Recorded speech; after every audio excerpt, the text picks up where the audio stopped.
Welcome to the Ham and Egg pregame show with Marcus and Drew.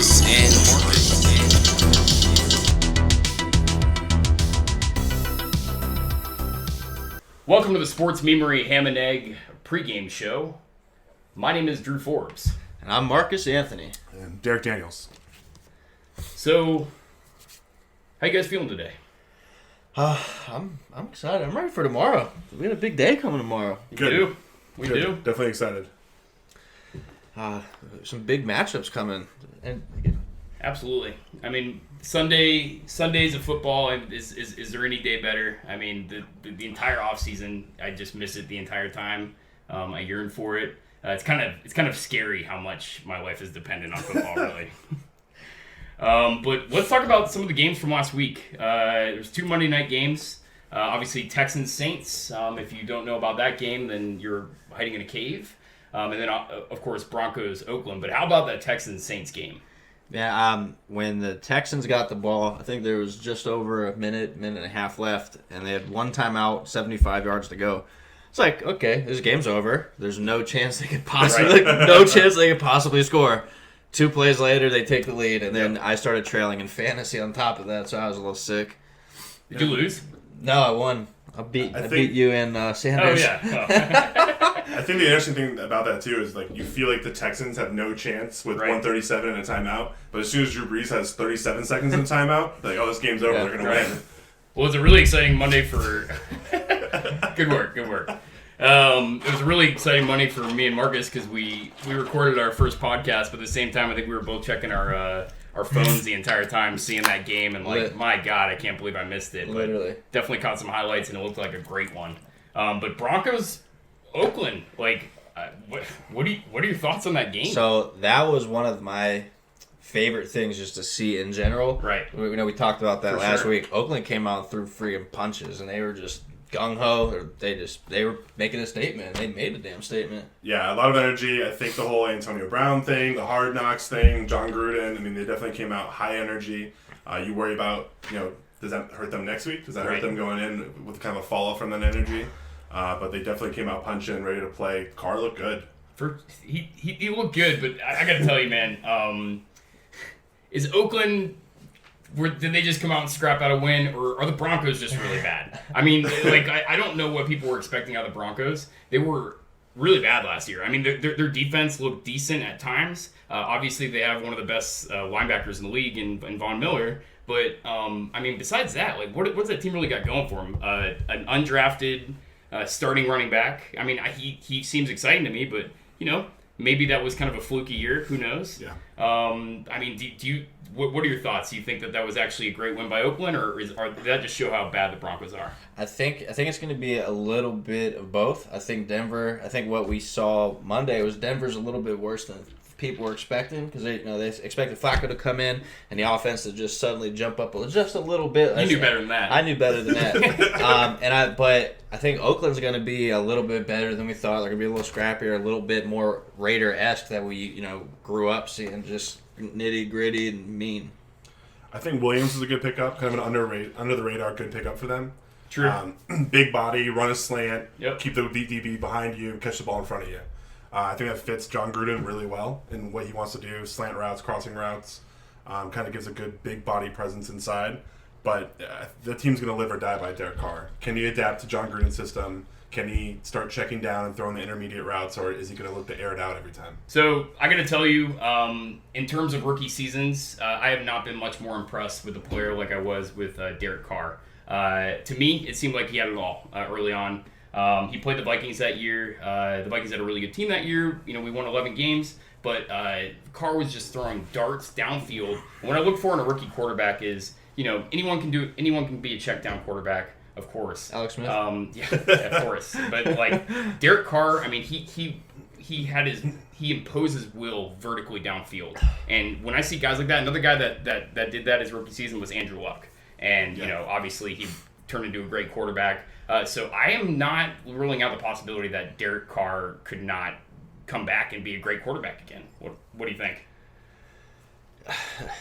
We're gonna see if Gruden's gonna work his quarterback magic like he's kind of known for. I mean, there's just really no other way Is to he say known it. for it, though? He's been a quarterback He tells us. guru. Yeah. I mean, he got his own show. Like he knows a lot about quarterbacks. He can develop quarterbacks. Well, we're gonna see how well he can develop quarterbacks now.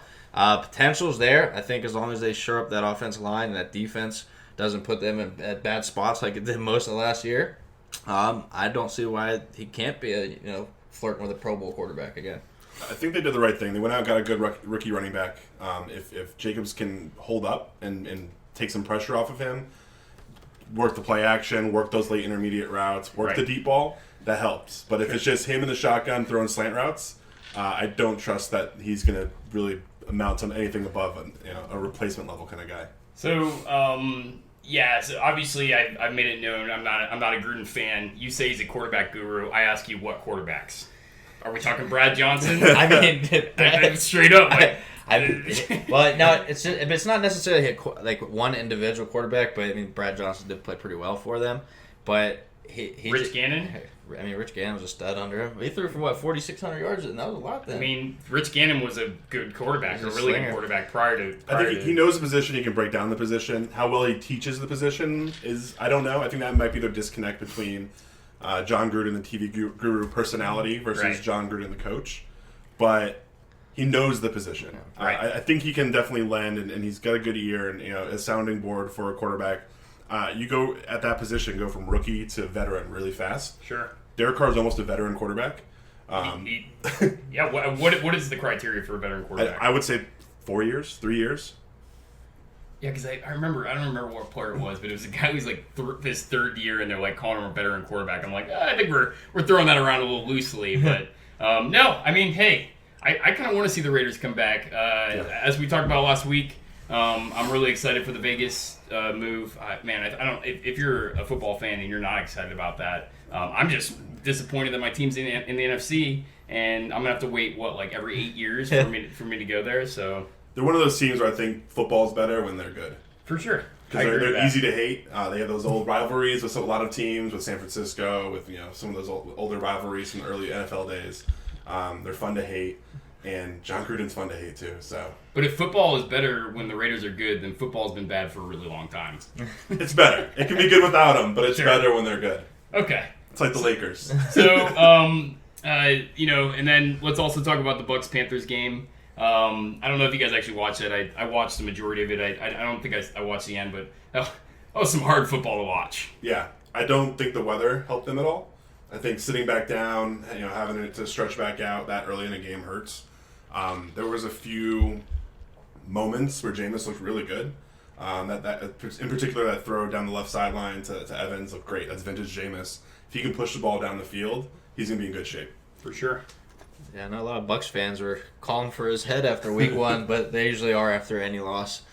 Everyone was calling for his head, and just overreaction city, man. I mean, new offense came in. I mean, I don't think San Francisco's good. Jameis was doing the things bad that he's done his whole career, which, there's one thing about Jameis Winston. Obviously, I'm wearing an FSU jersey. I'm a homer, but I'm not a homer.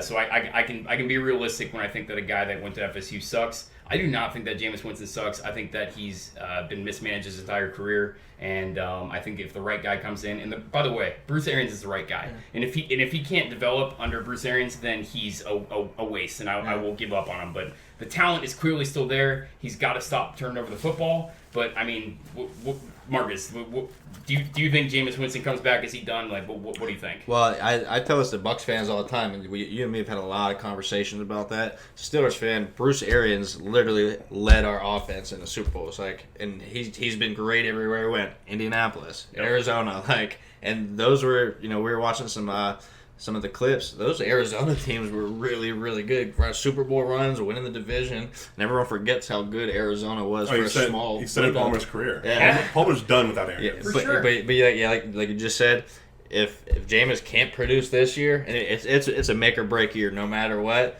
But with Arians there, if he can't, well then he's done. And honestly, so speaking of Carson Palmer, there's a lot of parallels between Carson Palmer and Jameis Winston. Obviously, Carson Palmer, number 1 overall pick, Heisman winner. Carson Palmer, when he came into the league and played for the Bengals, he had some good seasons, but he was averaging, and I don't have the numbers pulled up in front of me, but I believe he was averaging like 17, 16 interceptions a season. So he clearly had a problem turning over the football too. He immediately got the Bruce Arians team, and I think his like first year with Bruce Arians, he had like 32 touchdowns and like 9 interceptions. It was a phenomenal year. He almost won me a league in fantasy that year. Yeah. I think the thing with Jameis is, as the play goes and his first 2 reads aren't there, he starts looking down the field for the home run. Right. Extends it, doubles back, takes a sack for 16-yard loss.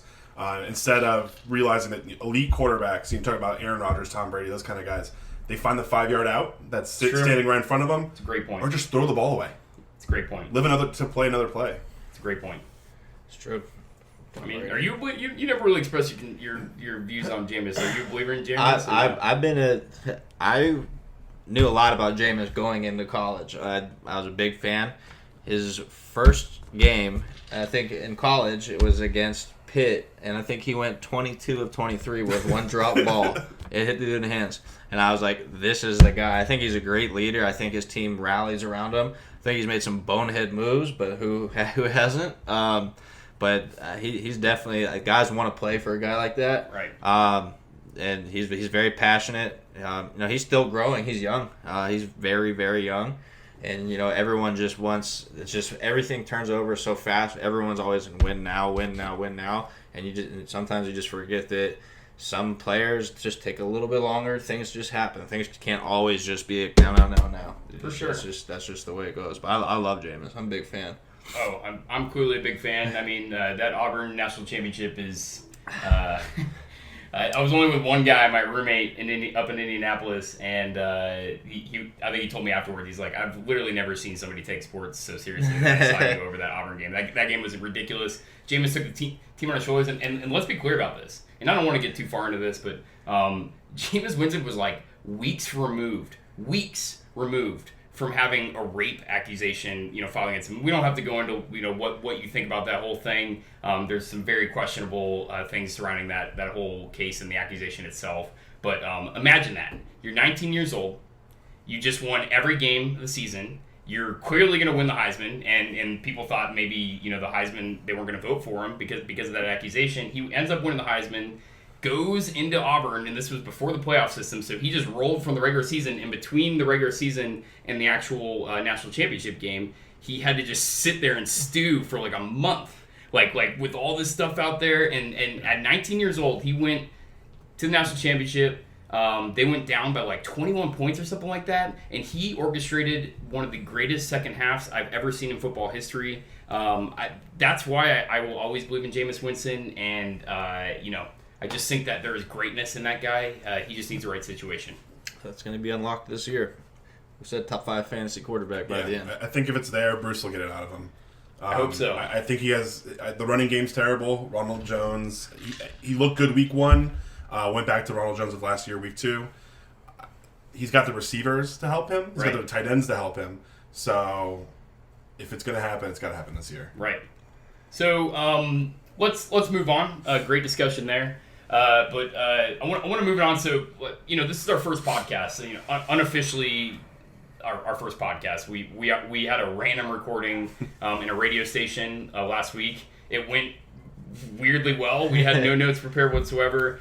We just kind of winged it. I was ultra surprised in Marcus and like how good you were. I mean, I don't want you to take the wrong way, but like you were fantastic. So obviously we decided to keep this going, but I just want to give a little context about what we kind of intend to do with this podcast. So obviously it's called the Ham and Egg pregame show, and so we're going to try and release these every Sunday morning. We're going to give our predictions for basically we're going to pull a handful of games out of a hat. It's gonna be so this week we had a third party just pick random games from 1 and 4 o'clock slots because we're gonna have a competition to see who is gonna win the most versus the spread and just straight up.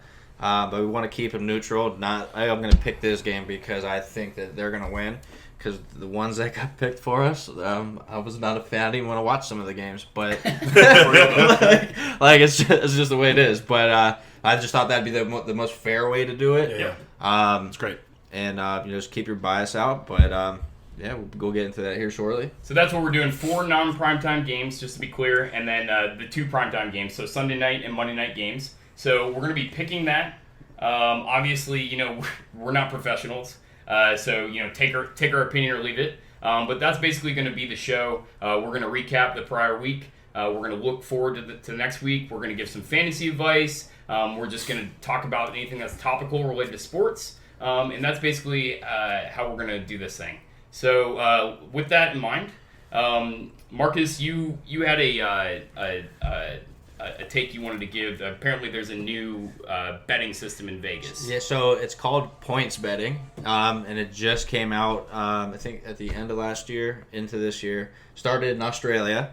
So Points betting. It's points betting. So you're actually betting on the points. So the article popped up to me because someone bet on the Ravens last week. They placed $30,000 per point, and they won $600,000. So basically the gist is it's very high risk, high reward. You're betting per point for whatever your unit is. So if you're paying $10 per unit and you have a team that has to win by 7, if they win by 10, you win 30. If they lose by 10, well, you're in trouble. You can lose a lot, you can win a lot, and that's just gambling at its finest. Give it a look. I'm very intrigued, but not everyone's offering it.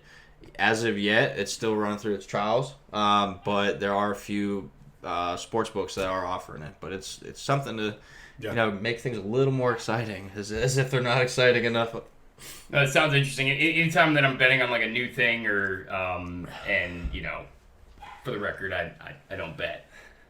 But anytime I'm betting on a new thing that I don't quite understand, I will literally just throw out hypothetical bets and then track it to see how I would have done it if I actually made a bet. I think I'll probably do that because it sounds interesting. I still don't think I fully understand it, but it definitely sounds interesting. Yeah, so it's just per the point. So basically, a -7 is even, and you're paying $10 per point after that. So if they win by 10, you win $100. You're betting per, and if they win by 4, you lose $30. Even so, instead of just a 10, it's per point, is what it is. Okay.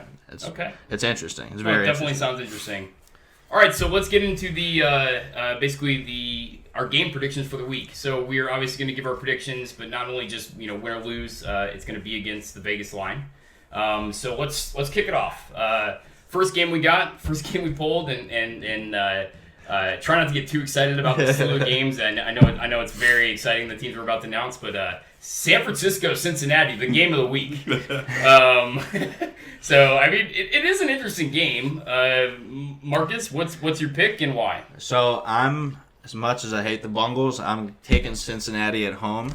They actually really impressed me last week on the road in Seattle. But what's making me lean either way, because they are 1-point favorites, is San Francisco just traveled to Tampa last week, home, and then all the way back. That's a lot of traveling in 2 weeks. And so that's, I'm a teeter-totter on that, and that's what's pushing me towards Cincinnati. So I'm taking them, obviously, to win and to cover the 1-point spread. For sure. Yeah, same for me. Cincinnati, I don't feel great about it, especially with Mixon kind of in limbo as far as if he's going to play or not.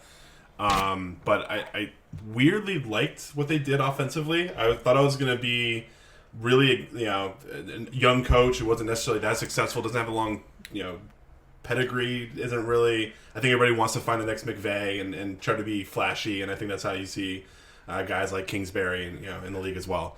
But surprisingly, I thought they looked really good. Looked like they have a clear game plan. It's a game plan I like, and like just looking forward, imagine adding AJ Green back to that. Right. Even though it's going to be an older, lesser version of AJ Green, but I'll take AJ Green at 80% over probably 2/3 of the league. Absolutely. So I'm going Cincinnati too. I actually feel kind of good about it, and here's why. I don't think we know who Cincinnati is. I think they might be one of the most unknown teams in the NFL, and here's why. Have you ever had a friend that was in a really bad relationship for a really long time, and they used to be your fun friend who you'd go out and get wasted with, and then they break up, and it's like old times, you go to the bar and get like trash with them again? That's how I feel about Cincinnati, because they have been in a bad relationship for over a decade, well over a decade with Marvin Lewis. I mean, that was a horrible relationship, let's face it. And the fact that they're free now You know, it's like, Dave's back. We're gonna go to the bar. I think it's so huge. And who knows? I mean, we might actually see the Cincinnati that we should have seen multiple times because they've been so great so many times. So Let's face it. I mean, Andy Dalton is not a great quarterback, but they've had great defenses. When Mike Zimmer was the defensive coordinator, they were flat out scary. So I think that, you know, we might be seeing a Cincinnati team that is you know, coming out of nowhere possibly, but you know, I'm really excited to see what they did because was it on the road in Seattle? In Seattle. In Seattle. That's insane. Seattle is With not that front seven. It's not an easy team to beat. No. I think that they were vastly improved from last year. So hey, I'm very intrigued. I hate that we all went with the same pick, but you know, that's how it goes. So let's move on to the next game. We got another great one on tap. Buffalo at Giants. Buffalo's favored by 2. 2 points. Marcus? And just as a note, so the lines that we did get, this is from the William Hill Sportsbook, Friday at 6 o'clock. So lines are always going to be moving and jumping, which we're seeing in New England. They're moved about 3 points as is. Right. But back to this game, I'm going with the Giants. And for 2 words, Saquon Barkley. He was highly underutilized last week, and they are going to give him the ball early and often. Yeah, so this one's really hard for me. I think I'm gonna take Buffalo, and I'll stick on the Saquon Barkley theme. That's all they have this week. They have him and Evan Ingram. The wide receivers that they have outside of that, I actually had to look up what their names were. So Russell Shepard going into this week is their number 1 wide receiver. Assuming that they miss, I can't remember who the one is. It's questionable. But obviously with Shepard, with Sterling out, with Tate on suspension, the stable's really thin at wide receiver. To say the least.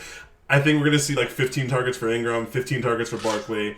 There might be 9 people in the box. It's going to be ugly. And strangely enough, my favorite thing that Buffalo did this offseason was part ways with McCoy, realizing that there's not much gas in the tank. Andy Reid's probably the only person who'll get anything out of him. And Josh Allen, he might run for 50 yards, 60 yards. I think he's effective. He's going to be a professional quarterback. I like it. Yeah. But is he a professional quarterback? Like, do you think he's ever going to be good, or is he like Christian Ponder athletic and can sometimes make plays? I think his legs are going to be a benefit. He seems to only run when he has to, which is I think is good for running, right. quote unquote running quarterbacks. I don't love his ceiling. I don't think there's a lot of ceiling there. Big strong arm, it looks great, in a combine and a t-shirt. Right. Put him on the field, and what does that really equate it to? Not a lot of weapons there. Obviously, I don't think I'd be afraid of Zay Jones, but at the at the same time, I don't think he's going to beat too many people. And he's also going to go out there, and he's probably going to have some days where he throws 1 touchdown, 2 interceptions, and you squeaked out a running game win. For sure. He still performed better than I thought he was going to. Especially this far. I mean, I set the bar real low for him, but Talking about Josh Allen. Yeah, Josh Allen. I set the bar real low for him, So here's my take on Josh Allen. I think he's a really interesting guy. I've seen him in interviews. He seems like he has ice in his veins. That's one thing that I really like. I'm intrigued about Josh Allen because last year I remember he had a 100-yard rushing game, and I'm like, okay. I'm like, fluky. Next game, he had another 100-yard rushing game. I'm like, what the hell's going on? like, what is going on? He had a third 100-yard rushing game in a row. He's the only quarterback in history to do that, and that includes Michael Vick. So there's definitely some intriguing things about him. Obviously, a highly questionable recruit. I mean, the talent's there, but I think his college pass percentage was like 54%. That's a red flag. But hey, who knows? I mean, the coaching geniuses over at Buffalo may get everything out of him. I actually do really like the Buffalo head coach. But for me, Buffalo, and by the way, Buffalo is my pick.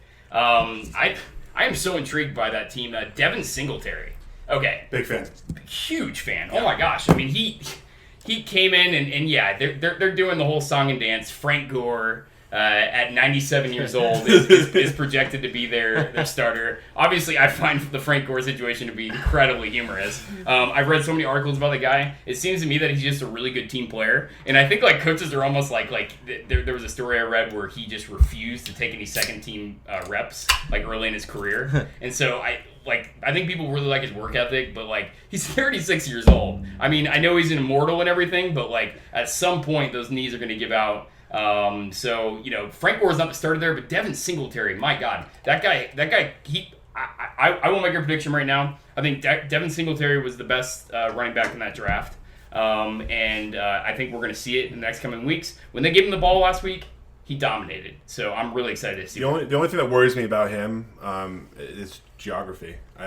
Buffalo is not a great place to play. That's where people go to die. Buffalo's not a great place to play if you want to be a dynamic, make a miss running back. True. When McCoy went there in the first place, it made no sense to me. Yeah. On either sides, I don't know why he didn't force his way out of there, and I don't know why Buffalo thought that was a good fit. It's really hard to cut when there's 8 inches of snow on the ground. Right. So we'll see how he holds up as he goes. Can he be an inside between the tackle runner? If he can, then I think the sky's the limit for him. I mean, 8 inches of snow. He played in Philly. Yeah. Yeah. But just saying. That lake effect snow in Buffalo is True. a whole nother monster. That city's depressing to be in. Like, you get depressed. I got depressed just being there. Best thing about it in Buffalo was the bars were open until 4 a.m. I liked that part, but the rest of the city sucks. I've never been.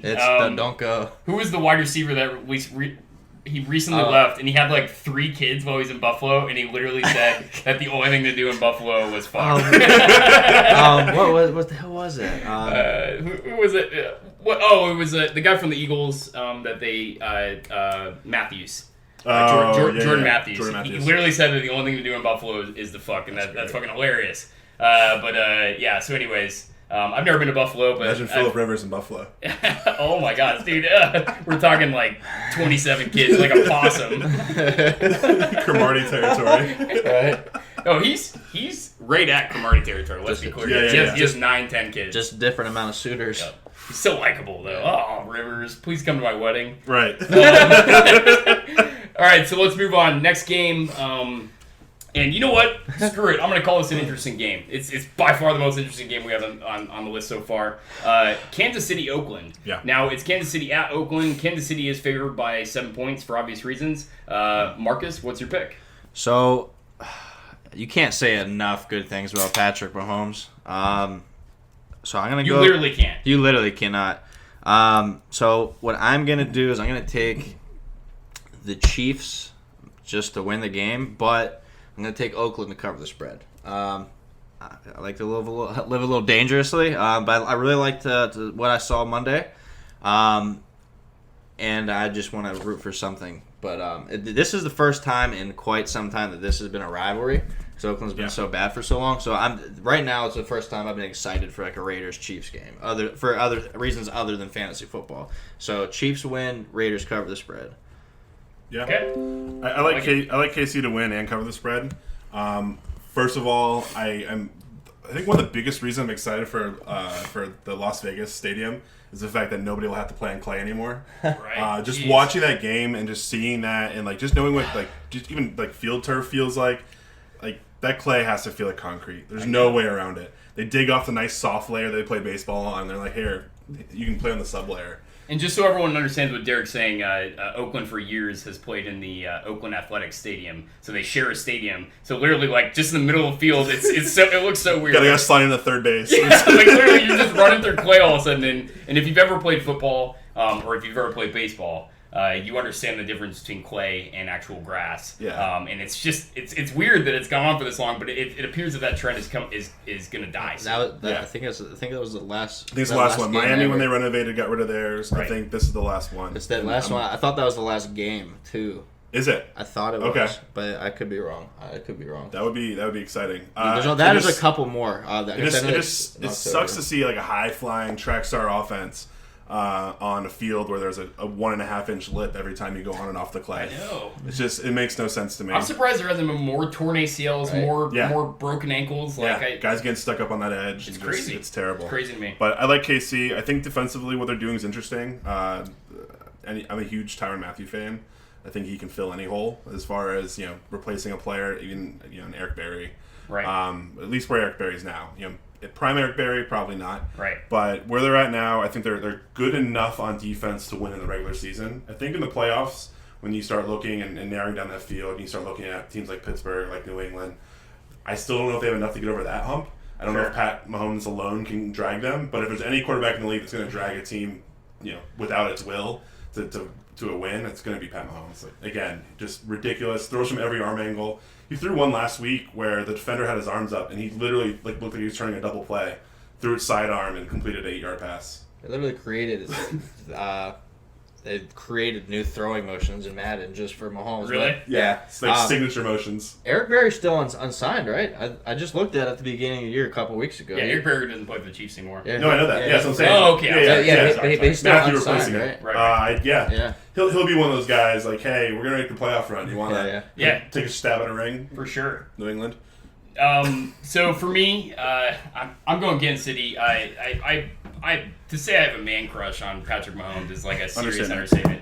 I'm like obsessed with the guy. I've never seen anything like him. I don't think we will ever see anything like him. I've never seen anything like that in my life. Like if Brett Favre was likable, but not even and actually close and more athletic. But I mean, like Yeah. arm talent wise, he's about the same as unconventional, throwing on random platforms, gunslinger, power, Confidence. more mobile, and just way more likable. Yes. Then Brett Favre. I don't know if he's more likable than Brett Favre. It's hard to get more likable than Brett Favre. Mr. Hey, here's my wiener. I fucking love the guy. I think that probably divides the audience. So. I love his flaws. I love everything about Brett Favre. Obviously, I'm a Vikings fan. Well, it's not obvious, but yeah, he literally put up his best season ever with the Vikings. But I'm going Kansas City. I have infinite amounts of trust in Mahomes' abilities. I think that pairing with Andy Reid, I think the NFL's over. So, I mean, like last year, he came up just short in Foxborough. He lost like barely by the Rams, but you gotta understand something. That is a terrible defense, a really bad defense. Like talent-wise, he makes them look better because that guy he goes out on the field and like he's not scared. He's not scared of anything. I'm certainly positive that he's not scared of Oakland. He wasn't scared of the Patriots last year. He was not afraid of the Rams. He almost beat both teams. Came up just short. And by the way, still absolutely dominated last season. And they lost some close games. Like he easily could have won 15 games last year. That guy's insane. I'm going Kansas City. I think I put my foot in my mouth last week when I said that Oakland was going to win by 21 points and whatever. But I think that they are going to win by 17 plus. And I think these games are really important for Kansas City, whether or not they realize them. Come playoffs, if it's an Arrowhead, I think they probably edge out New England this time around, even though they lost their last time. But I don't know. There's something about New England and you start thinking those winter months and the playoffs, and I don't know if he's ready for that test yet. Bill Belichick's still Bill Belichick. And that's the craziest thing with him is like when you play the Patriots, it's not even the 11 guys on the field. Belichick probably has more influence than anything. Like he's going to take away, he's going to make you uncomfortable, but Pat Mahomes has the ability to play uncomfortable. Yep. I don't think he can be uncomfortable. Yeah, I don't either. So let's move it on. Finally, we actually get to a great game, and this is an absolutely amazing game. I'm so looking forward. Is this a 1 o'clock game or a 4 o'clock game? This is one of 3 4 o'clock games. Okay, so this might be the game of the week, folks. I'm really excited about it. New Orleans at Los Angeles Rams. The Rams are favored by 2. So Marcus, who are you picking? I flipped a coin for this one. And I apologize to Trevor. I think that voodoo magic is going to be gone this week. Let's not talk about that. But I think it's going to come down to a field goal or a missed pass interference call. But the Rams are going to take this one at home. Okay. This is a weird one for me. Everything I believe again. I love McVay. I think McVay is scary. I think he's a great coach. I think they have all the weapons back. Everybody's healthy. They look really good. The only thing that's questionable is Gurley and that knee and how that works. And that's a chronic condition. That's just the future moving on. Right. They're going to have to learn how to manage that and how to overcome that. And I think they will. I think they have everything that they need in place. I think I'm going to go New Orleans and then obviously straight up and with plus the 2 points. Even though Drew Brees, I was looking this up, 50 yards less and a half touchdown less on average when he's outside of a dome. So they tend to take the air out of the football, but his winning percentage doesn't change. So they still win. They just play a little bit differently. Only question mark for me on that is, this is, I think, going to be the first test where we see, do they miss Mark Ingram? Do they want to commit to Kamara running between the tackles regularly? They've already shown that they want to still keep him on a pitch count. Murray was super involved. Good day. If Murray's healthy and can, maybe finally reach some semblance of that potential he's had, I definitely think that they are a dynamic team, a team that can do a lot of damage. But if Murray goes down, are they going to pick somebody off the couch? Are they going to, put more snaps on Kamara? They really don't seem to want to, and that's a weird thing. Like, are they concerned about his durability? Are they concerned about longevity? They really seem very adamant on keeping him, 60% or less. Well, my take on that is that I think that they know they have a stud running back, and they probably want to preserve him. I mean, we're seeing running backs grind down earlier in their careers than ever before. I mean, look at Todd Gurley, and we're going to talk about that later. But guys are getting a lot of reps in college. I don't think Kamara was necessarily one of those guys, but I think if you're an NFL franchise and you got your guy at running back, you need to preserve him a little bit. And maybe that's what they're doing. Maybe that's why it was so important for them to bring in Latavius Murray, so that they had another decent guy to complement him. I think that will always be their system in New Orleans is bring in the guy that complements him well. I am going New Orleans. And it's a very tough call for me. Speaking of man crushes, Sean McVay, like in terms of what I was just talking about with Patrick Mahomes, I think the exact same thing about him. Like, he can do no wrong. The guy is literally a genius. I mean, he has a photographic memory. I always say, he's like 33 years old. The first coach out in Los Angeles. Immediately they go out and are just shocking the world. Played in the Super Bowl last year. I always say, how is that guy not drowning puss out? But so I'm going to New Orleans. I don't feel great about it. Especially after your stat with the Drew Brees out of the dome. That's very interesting. But I do have a lot of faith in Drew Brees. And hey, I think the New Orleans Saints are really, really good this year. So I'm going New Orleans. So let's move on.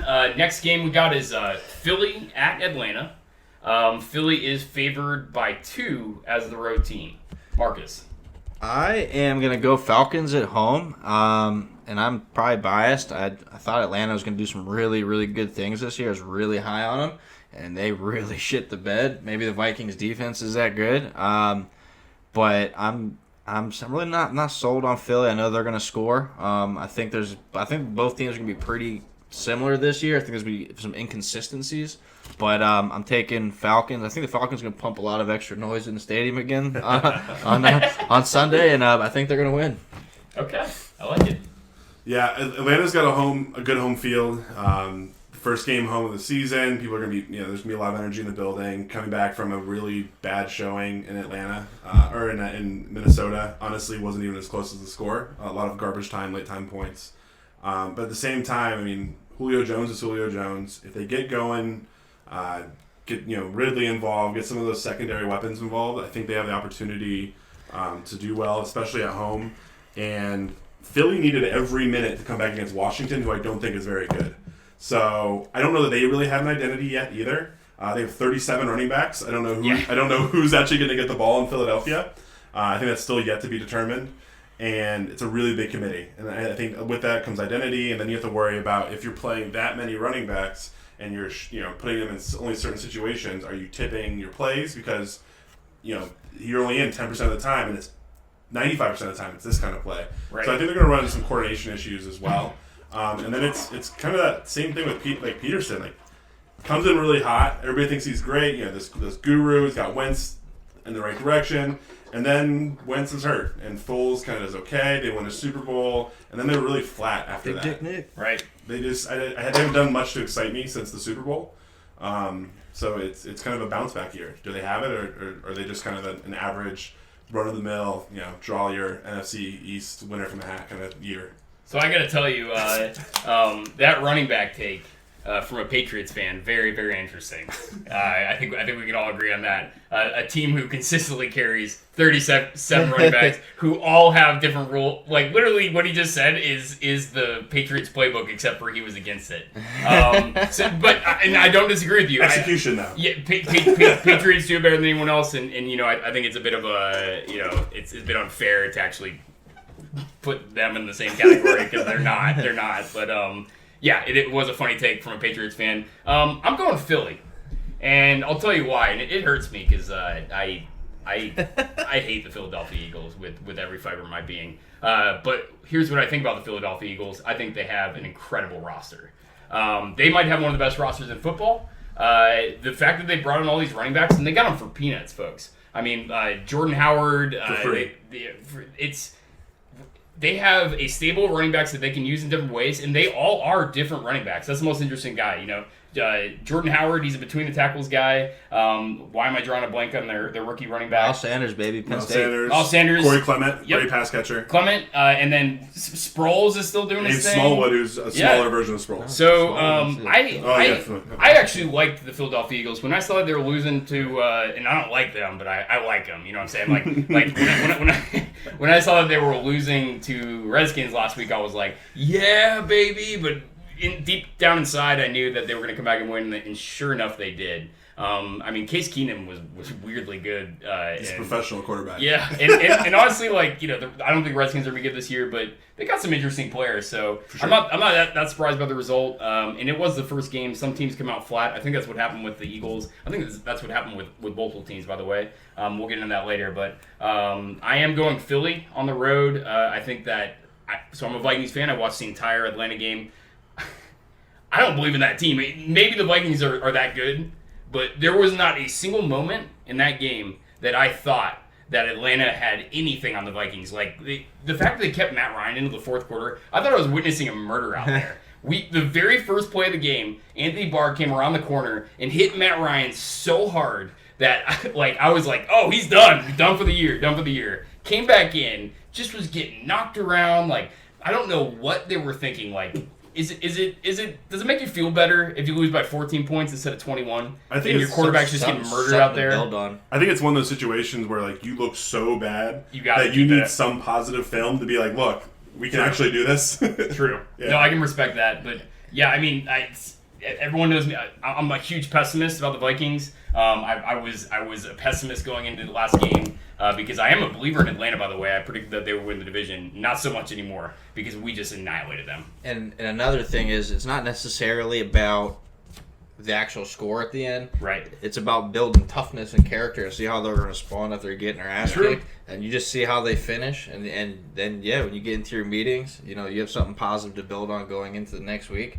And little things like that, going once it comes playoff time, you get a good idea of what type of team you have, where you need to really improve, and Sure.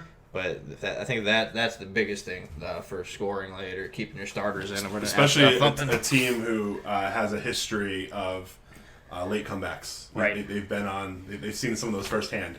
So maybe you need to and late losses. That's what I'm talking about. They've seen the other side of it. I mean, so you got to build that character where if you're down 21 in the playoffs, you're supposed to say, "Oh, well, we usually quit about now." Yeah. Exactly. Atlanta is really good about learning from their mistakes. That's why they won 6 games last year after losing the Super Bowl in one of the worst losses in history. You're taking Philly to cover too. I mean, when you're taking either side, you're taking them in the. No, so you can take them as you can take Atlanta +2. Well, we'll do that after. No, I mean, I'm taking Philly in the points. That's how it goes. Yeah. So let's move on to the most exciting game of the week. We got Cleveland at the Jets, who are fielding my cousin Ken at wide receiver. That team is just stripped down. So Cleveland is favored at 6.5. And this was as of yesterday. I'll bet they're favored by even more today, but we're going by the lines that we drew yesterday. So Cleveland is favored by 6.5 at the Jets. Marcus, who wins that game? Or not who wins the game. What's your pick? So we all know I loved watching Cleveland. Loved watching them flop on their face. And it really my biggest loss, my second biggest loss was the Jets blowing that game against Buffalo. So I'm a little salty towards them. But energy, karma, momentum. I'm a huge believer in all that. When things start happening, like Sam Darnold gets mono, Le'Veon Bell might not play. C.J. Mosley and Keenan Williams, who I love too, they're out. Newell done for the year. Neenwell's done for the year. The Browns, one of their backup linebackers, Chris Smith, his girlfriend just got hit by a car and died this week. Oh, Jesus. Yeah, so and I'm just seeing all this stuff go. They have so many reasons not to lose. I pray to God they do, but I think it's gonna. I think they're at Cleveland covers, and if you want to try points betting, this might be a good one to try points betting on. I think Cleveland puts a downright stomping on the Jets. I like Cleveland by a lot. I think that I don't know. You get the Super Bowl hype. I don't think they're a Super Bowl team. I don't think they're an AFC Championship team. I do think they're a borderline playoff team. I like, for better or for worse, I do like Baker Mayfield. Decent arm talent, above average arm talent, but nothing insane. He's not going to make any of those crazy Pat Mahomes throws. Right. But good energy, good leader. Guys follow him. That contagious positive energy. Right. And I mean, anytime you need bulletin board material, him and Cowherd just they feed off each other apparently. Sure. Cowherd's trying to extend his terrible career on the back of Baker Mayfield. But they have talents. They have they have running backs. I'm a big Nick Chubb guy. They have tight ends. They have wide OBJ. There's enough reasons there that they should run over a beaten down team that wasn't good to begin with. Right. The Jets just aren't good this year. There's no way around that. They're not. Sam Darnold being out for an extended period of time, regardless, that extends beyond just this game. That's your starting quarterback. One of the only bright points. Almost a month, right? Yeah, they're saying probably about a month. They're targeting week 6 for him to come back. Kissing and huddle. They're targeting Week 6? Week 6 is what they have circled for his comeback. Because it's super contagious. Yep. You're contagious for 2 or 3 weeks, I think. You got to be away from everybody. It's insane. The scary thing is, there could be a chance that somebody else has it already and you just don't even know. Right. So how many people in the Jets organization in mono? Well, we had the three of us, we had a huddle, little kiss session, so you never know what's going to happen with us. But yeah, we kiss before every podcast, just so everyone knows. But yeah, and after. Browns by a lot. They have a lot to prove. I don't believe in Kitchens, but I think there's enough talent on that team in a kind of up or down division where they might squeak through. I agree. I absolutely agree, and I am taking Cleveland. Listen, I was a huge believer of that team going in. Can you beer me before the steak? I'm still a huge fan of Cleveland. I think what happened last week is the NFL, which is the NFL can be very, very surprising at times. That's a team that I think is full of overconfidence. You look at OBJ, you look at Baker Mayfield. These are guys that are just very, very confident in their own abilities. And sometimes I think, you can kind of look past your next opponent. The Titans, they have a ground and pound. They have an interesting team. Their defense is good, by the way. Their defense is actually really good. They've made the playoffs, 2 of the last 3 years? Yeah. They're an interesting team. I really like what Vrabel's doing out there, to Absolutely. be honest. For sure. He's kind of a weird, players coach. For sure, he's totally a players coach. But maybe he's a guy, I don't think he's got exceptional football knowledge or anything like that. I think Marcus Mariota is definitively a bust at quarterback. And like we were talking about earlier, if Derek Carr come back, I do not think Marcus Mariota comes back. There's something just about that guy I don't like. But the Jets, let's face it, their quarterback got mono. I've never heard of that in my life. and Sam Darnold, he strikes me as this guy remember when you were in middle school and you had that one friend that would always try every month to come for a sleepover, and he'd be the guy that at 10 o'clock would have to call his parents, have him come pick him up because he was scared or something like that. There's something about that guy's face. If you looked into Sam Darnold's face and he inspires some sort of confidence in you or he makes you better, what the fuck is wrong with you? Because that guy exudes no confidence. He just sits around have you seen the pictures of him and what's his name, the really old quarterback, the guy that was their backup last year? Yeah. They look exactly the same, and they're sitting there with their feathered hair, and they're sitting on the sideline I actually weirdly do kind of like Sam Darnold, as a player, but there's something about his demeanor that, I don't like at all. He seems like a guy he's never going to go into a huddle. He's in the NFL because the NFL needed to meet its quota of almost Matt Damon look Right. And like Flynn's gone, so they're like, oh well, he's like 30% version. We'll put him in there. Flynn Light or Flynn regular. Well, I guess it's Matt Damon light, but yeah. But yeah, so I'm taking Cleveland the points. I think they have a huge bounce back week. Baker Mayfield, I have a lot of confidence in that guy. Yeah. I think he's Brett Favre 2.0. I think he's one of these guys that when he's down and out. I love his little feud with what's his name, Coward. Like it's so pathetic on Coward. Like, oh my god, like every He week has to mention him. It's painful. embarrassing. It's fucking embarrassing. Like every time I hear him mention it, I'm just like, ooh, you know what? He's got a lot of clicks for me. So Coward kind of do it, but I gotta say, like that feud is just pathetic, and I think Mayfield is winning it outright. Like let Coward have his week, but I think in the end, Mayfield is gonna be a great NFL quarterback. Coward's boss calls him in the morning. He's like, "Hey, ratings are down." He's like, "All right, I'll mention Baker." I'll throw up another Baker feud. So I'm glad I got a beer for this. So that's the end of our picks, and we'll post our picks with the podcast in case you want to keep track, because we kind of rambled a lot there, and we intend on rambling a lot more. So stay with us. But let's move on to fantasy. So it's a really interesting week.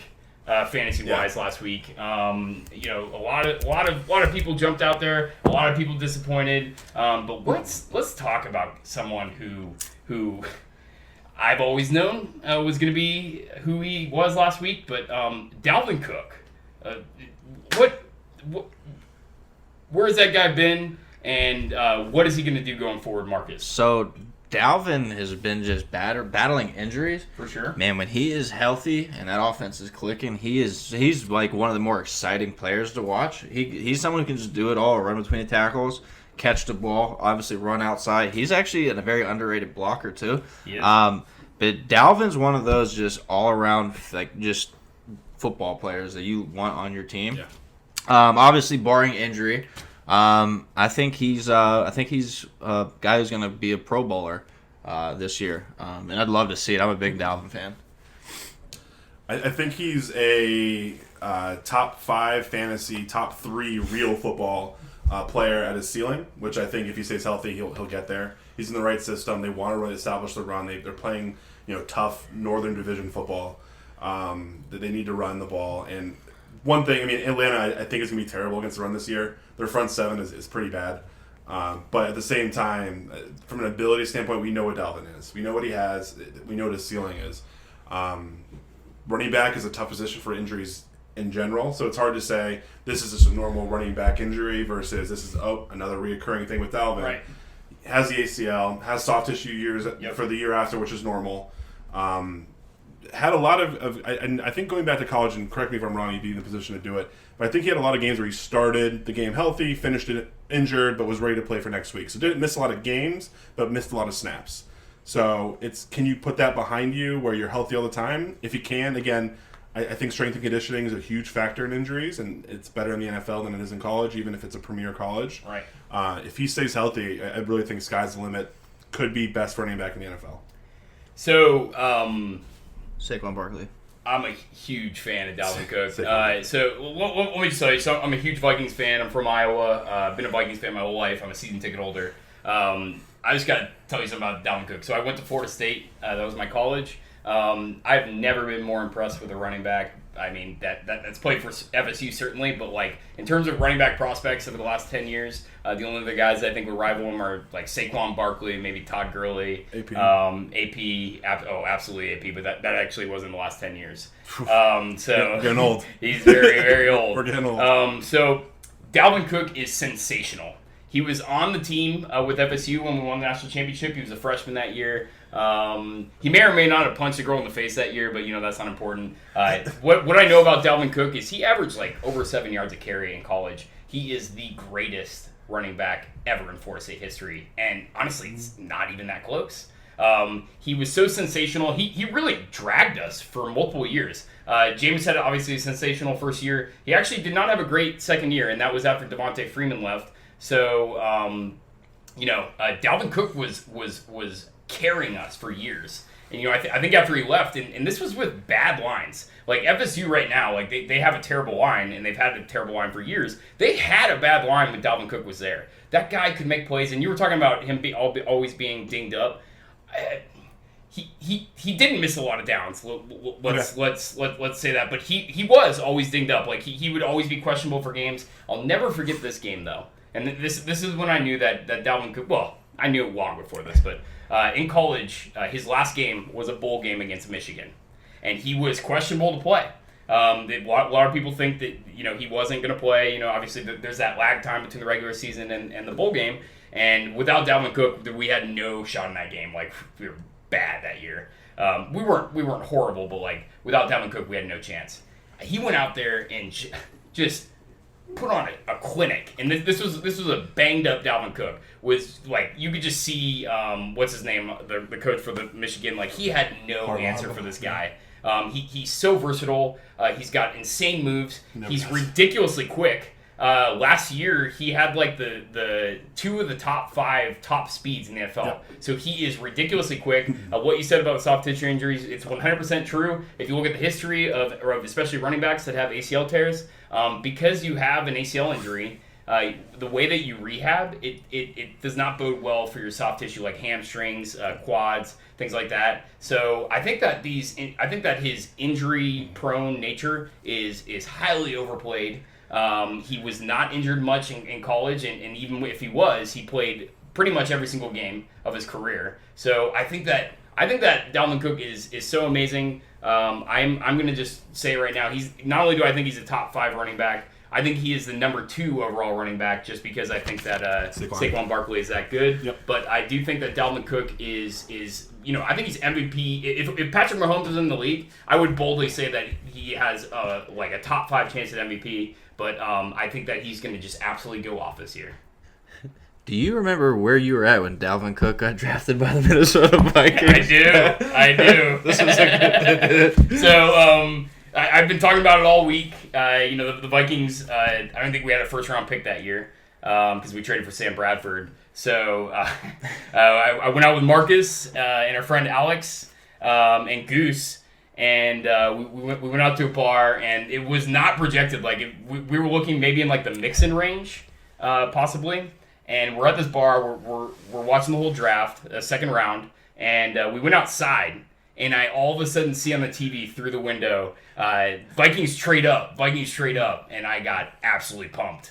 So I went inside, and they're like, "Well, what?" And I'm like, "I think we're about to pick Dalvin Cook." Went inside. They were just kind of sitting outside watching me. When we actually picked Dalvin Cook, I was so ecstatic. Like, I barely remember the next like few minutes. I actually went and just embraced this guy at the bar. Like, went up and gave him like this big old bear hug. I was like, Dalvin Cook, and the guy was like, "Get away from me!" It was amazing. Like, I've never been more ecstatic. And the Vikings have drafted a lot of FSU players that I've been underwhelmed with. When we drafted Christian Ponder, I was like, "Oh fuck, we're done." When we drafted Xavier Rhodes, I was like Xavier Rhodes was a good NFL, like a good college player, but he wasn't like exceptional, like Jalen Ramsey or like what's his name from the Chargers. I was kind of like warm-watered about Xavier Rhodes. Obviously, he's turned out to be great, but Dalvin Cook, I've never been more excited about a draft pick in my life. Yeah, that was fun. That was fun. So let's move on in terms of players. We just talked about a player that did exceptionally well. Let's talk about a player that maybe giving a lot of people fears, which is Todd Gurley. So and we all touched on the injuries and the knees, the degenerative knees. You have to ease them back in. I think they did a really good job of easing him back in. Yeah, I was pissed when Malcolm Brown vultured a few touchdowns, but 15 carries. To start the season and kind of see how he responds. I think going forward, there's going to be more touches. There won't be. I don't think there's going to be a need for 30 touches. I think they'll do a better job of effective plays, effective touches instead of just touches, which will extend his career, make him healthy, keep him healthy through the season. But he was. I thought he was a great value pick in a lot of places he was going, anywhere from the mid to late first round and sliding into the second round in a lot of places. Potential for injuries there, but there's so much upside with him. I don't think there's a cause for concern. So, as a fantasy owner, he would scare me. just because with arthritis in the knee, like that's so. I feel like that's unpredictable. You talk about, I mean, what's bad for arthritis as far as change in pressure, things like that. You get when you leave California, he might be fine, but when he lands in Philadelphia, it's all flared up, and now he can't play. And as a fantasy owner, you need a contingency plan. So absolutely get the handcuff. And I think it's frustrating. You go week 1, you drafted this guy high. You absolutely took him the first 2 rounds. If you're in a league full of idiots, maybe the 3rd round. But still, a high pick. And when the team outwardly comes out and says he's not on a snap count, he's not on a pitch count, he's going to play normal workload, and then he's staying on the sideline for every important down, it's frustrating. I mean, it's definitely tough. As a fantasy owner, I mean, I'm not a fantasy owner of him for this reason. I would be really worried and make sure that you absolutely, even if you have to trade for him, go out and find a handcuff that you feel comfortable with. I know even the handcuff situation's a little bit split between Brown and if you had to gamble, who would it be? Brown. Brown, the guy who's going to vulture short yardage for sure touches. Yeah, I mean, I agree. I think in that offense they're going to spread it around. They're going to get down the field in a multitude of ways, but their passing attack doesn't really benefit goal line downs, because they like to spread it out wide, and that's not really conducive of those goal line carries. So they need that bigger back. I like Henderson if Todd Gurley didn't exist. As a complementary, Brown and Henderson together, I think both those guys would be viable. But I think Gurley is he's gonna kill Henderson's value more than Brown. So if you had Todd Gurley last year, you had the number 2 running back in all fantasy. He was a touchdown monster for the first 13 weeks. Just absolutely ferocious player. I mean, like he was one of those guys. Like he almost reminded me of Marshall Falk in his production, where like it was like. He's one of those guys you plugged in, you're like 30 points, like easy. Yep. Even if you didn't do that well, like the Rams offense was so good. So I have 2 different takes on this. Number 1, I'm very scared about Todd Gurley. I'm scared for his career, like long term. If we're talking just NFL and not fantasy, I think that his days are numbered.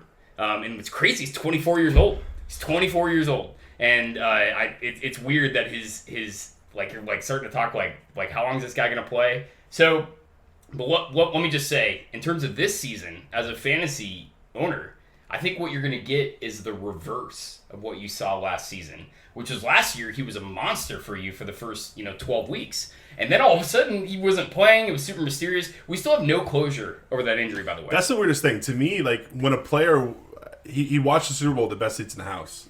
He didn't touch the field. He dressed as a decoy. Didn't play.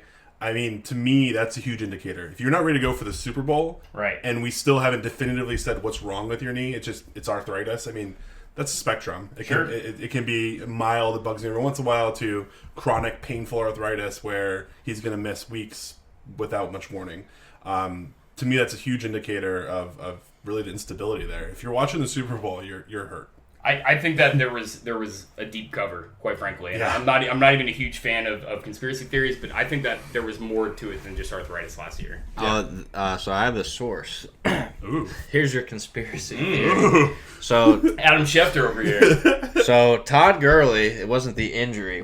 McVay's a very proud person, and he sacrificed a Super Bowl to prove a point. Gurley got caught sleeping with his fiance, so he benched Gurley under the advice of Bill Belichick, because we know how he likes to manipulate the systems. So you can fact check me on that. You'll find I will. I already know which way he's going to go. Snopes. So that's a hot take for Marcus. Just remember where you heard it. Yeah. But yeah, I mean, first. I think that they're saving him for the playoffs, quite frankly. Probably. I think that he does have value this year, and he's going to be a guy that could be really strong for you down the stretch. Because, I think the Rams might be clinching early, but if the Rams are scrapping it out by week, let's say, 15, 16, by the time the playoffs roll around, Gurley's going to be fresh. And I truly believe that I think that Gurley this year is still really valuable in fantasy. Yeah. And I think wouldn't want him in keeper. For sure. And what would you rather have? A guy that's a monster for your first 13 weeks, or a guy who is a monster for his last 8? Last 8. Exactly. No, 100%. I mean, if you have the handcuff. It's all about the playoffs. If you don't have the handcuff, you're probably not making the playoffs. He dragged some teams kicking and streaming last year in fantasy. I'm sure some people that are listening 100% had that same situation. Goose. And you were let down by him. No, Goose's team was good as a whole, but we don't have to go into that. But, I mean, listen, I'm scared for his career, but I think that, I don't think there's anything to worry about this year. I think that they're just trying to keep him on a pitch count. Yeah. So let's move on. What players for this week coming up, week 2, scare you the most based on their matchup? For me, Baker Mayfield, I think, is one of the scarier players to go up against this week. An already depleted defense, a struggling Jets team, a Browns team that I was really going to come out and try and make a statement. And if you think that Baker is not pissed over his terrible performance last week, he had three interceptions last week, I believe. Did he really? Wow. Yeah, I think he had 1 touchdown, 3 picks. If I was up against someone starting Baker Mayfield, I know I'd be scared about that. I'm expecting an insane performance, something along the lines of 350 and 3 touchdowns, maybe 4. It's for me that's scary because he's gonna make a statement for sure. Yeah, I would be scared if I was playing Tom Brady this week. I mean, Miami is going to give him no resistance, and Bill Belichick does not give a shit about mercy, about sportsmanship, about he will run up the score, and especially against Miami, who beats the Patriots on a fairly regular basis. Is it in Miami? I think it is. I think it's 1 o'clock. I think it's in Miami. I'm not positive. Either way, Miami usually takes one a year. Usually it is the one in Miami. They design their team typically in years past to beat New England. When you talk about the Cameron Wake years and really bolstering that edge rush. But he's gonna have no resistance. They're gonna be excited to get AB into the mix, into the system. The wide receivers look good. Gordon looked good.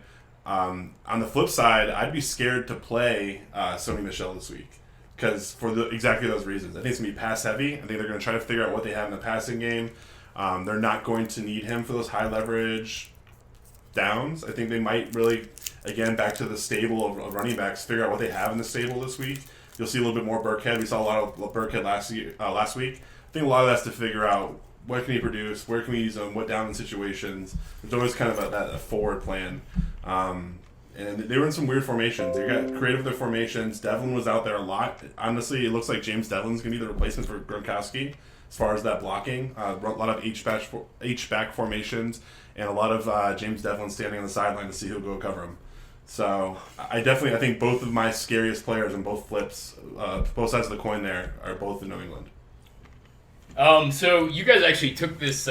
We made an outline. You guys actually took this take a different way than how I meant it. But I love it honestly, and I agree with both of you about both those picks. But I was actually saying, what player are you most scared of this week based on matchup to start? Oh. It doesn't matter, but so I'll just go ahead and go with that. So Sony Michel. My pick. Yeah. Sony Michel. Okay, Sony Michel. Great. You actually worked it in there. But I'm going to go with Aaron Jones. If you looked at Devontae Freeman last week, the Vikings just absolutely shut him down. We're going to be coming for Aaron Rodgers next week, and we are going to absolutely make sure that he has the ball out of his hands within 2 seconds, and we are certainly going to do everything we can to shut down that running game. I have Aaron Jones in a league, and I have to start him because it's a really thin league. But I think if you're starting Aaron Jones with any confidence, you're insane. Because the Vikings historically have a great run defense. This was even before Zimmer's time. With Zimmer, we always are good on the run. And if you're starting Aaron Jones this week, especially with how many reps Jamal Williams got last week. And the thing to me about the Packers is not only Williams, who I think I kind of like better in that situation in general, but also, I mean, it doesn't matter if LaFleur's there or not. It's still Aaron Rodgers is the offensive coordinator. And they have a tendency to show us that they're completely okay with just some random guy standing next to Aaron Rodgers in shotgun. And they don't care if they're involved at all. Forget the tight ends. So you don't believe in Aaron Jones talent-wise? Talent-wise, I do. Situation, I think it's terrible. I think Green Bay is a really tough spot for running backs because Rodgers is willing to roll out to the sideline and find a receiver. I mean, I'm definitely worried about him too. So I guess the next one is which non-quarterback leads the league in fantasy points this week? Marcus. And could you please stop chewing that in front of the microphone? I guarantee that's going to be so annoying. Saquon Barkley. Like I said, early and often, he's going to have double-digit catches this week, and I think he's going to score 2 or 3 times. Who do they play? Yeah, Buffalo. we went. Okay, Buffalo, yeah, we went over. yeah. Yeah, it's a good matchup. So we didn't compare notes. I actually picked Saquon too. I like to use the phrase a lot. You don't have to be the prettiest girl in the bar if you're the only girl in the bar. But Saquon's beautiful on top of it. Yeah, he's so beautiful. I mean, Those quads. That boy thick. I mean, when you have somebody with that kind of talent, and literally it's him and Evan Ingram. Like that's it. That's all they have going for him this week. Right. I think both players put up monstrous weeks in fantasy. But I think I lean Saquon. If Saquon got 15 targets, I wouldn't be surprised. Yeah, I mean that was certainly the norm last year. Yeah. So I love Saquon Barkley. Love the pick. I'm going Dalvin Cook. Listen, I don't need to repeat what I said earlier, but the guy's incredible. I think the Packers are a pretender team. That first week against the Bears. If you want to check out my article on the Sports Memory, I mentioned my great doubt in Mitch Trubisky from the day he was drafted. I still doubt that guy. I think he's a bad quarterback.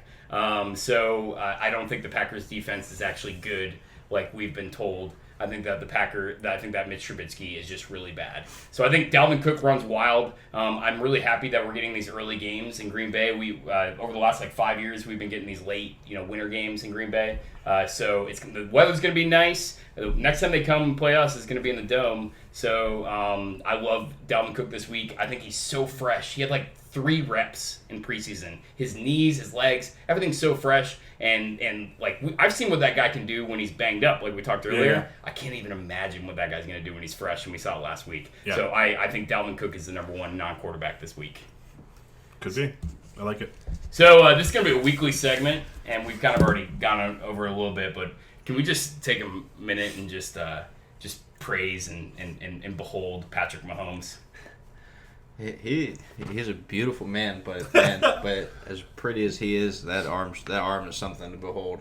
It's nothing like watching that guy sling a football across the stadium. Did you expect him to just come and pick up Ray? Did you expect him to fall back? What were your expectations of him going into the season? To be honest, I was a little bit higher on Jacksonville. Me too. I thought that defense was gonna, play with some pride, and maybe they did play with some pride. And Mahomes is just that good. He's just insane, that good. It's really not fair. It's just not. It's not. I going into the season, I definitely thought he was going to regress, but I don't mean regress to I Yeah. mean regress to just a lesser MVP season. For sure. Still an MVP, probably in the 40 touchdown range instead of 50. And Hopefully. I think that's going to be going into the season. I thought it was going to be an efficiency thing. Right. I thought they were going to not rely on him so much. Maybe they'd be a better team around him, try to run the ball a little bit more, maybe play better defense. Who knows? But none of those things seem to be the case. Week 1, it seems like it's going to just be him dragging them again. But that's okay. Andy Reid offense. I think they have the tools in place. I think they'll squeeze a little bit of blood left in the stone with LaShawn McCoy. There's not much, but Andy Reid will get it. How many reps did LaShawn McCoy get last week? He was 3rd in touches, Really? third in plays, but they were all within 5 plays of each other. It was 25, 22, 20 or something. So you think his role increases as the year goes along?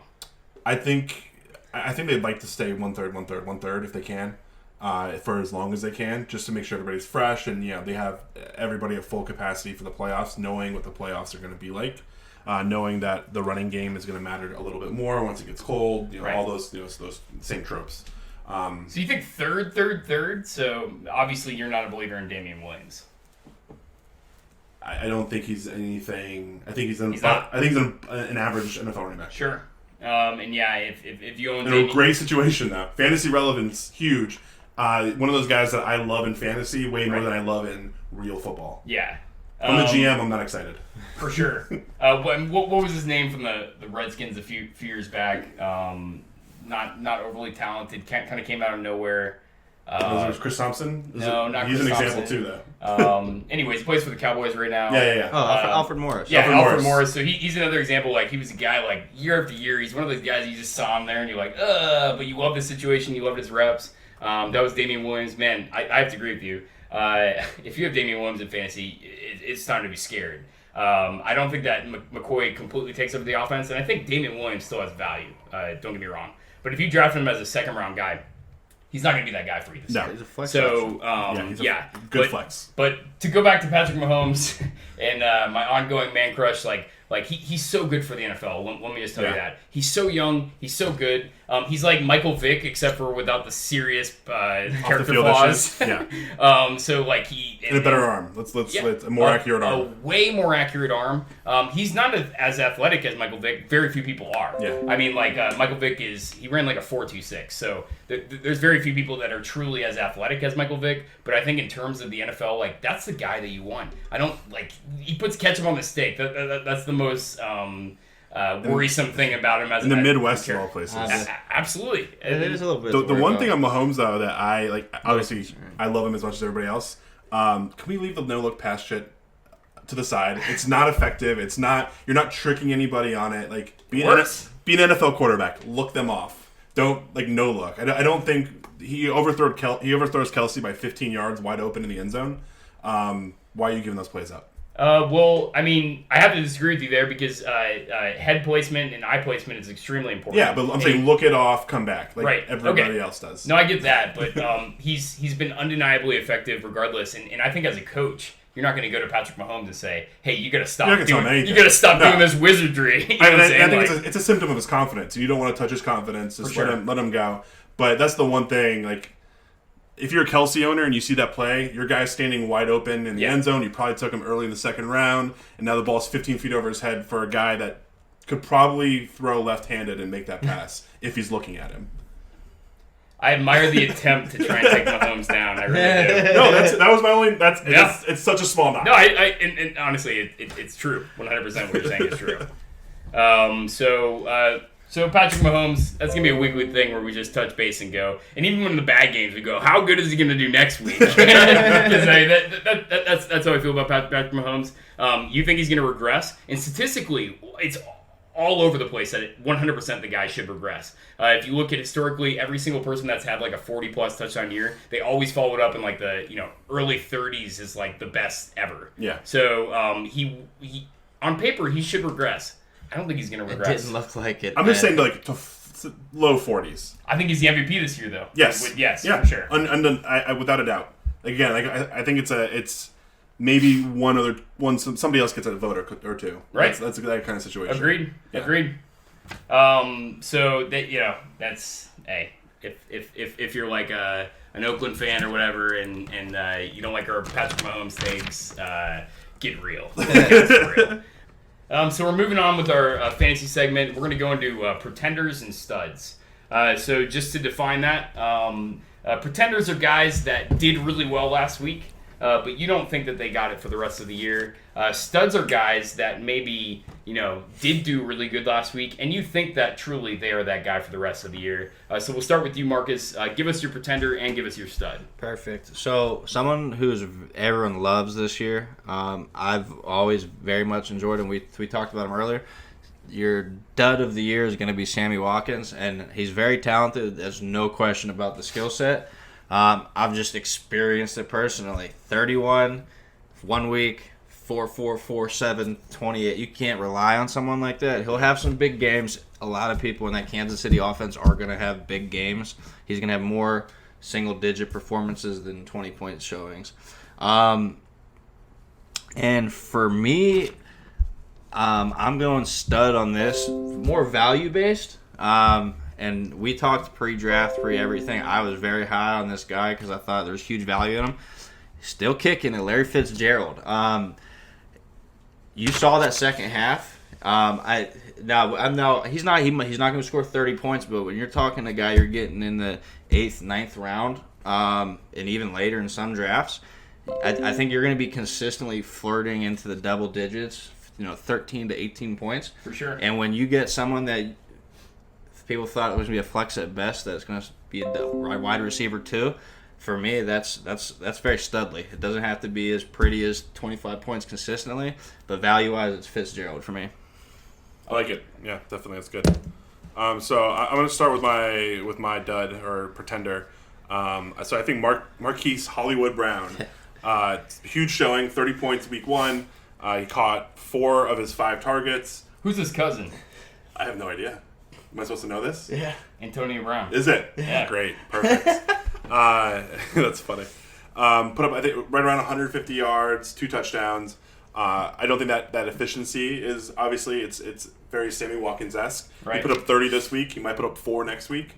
I think a limiting factor on that too is just Lamar. Like, he's not gonna throw 5 touchdowns probably ever again. I think that team's identity is a running first team. I still think they're going to want to run the ball. They went out and got Ingram. They have some other backs behind that. Even with Lamar himself, he's going to run a little bit.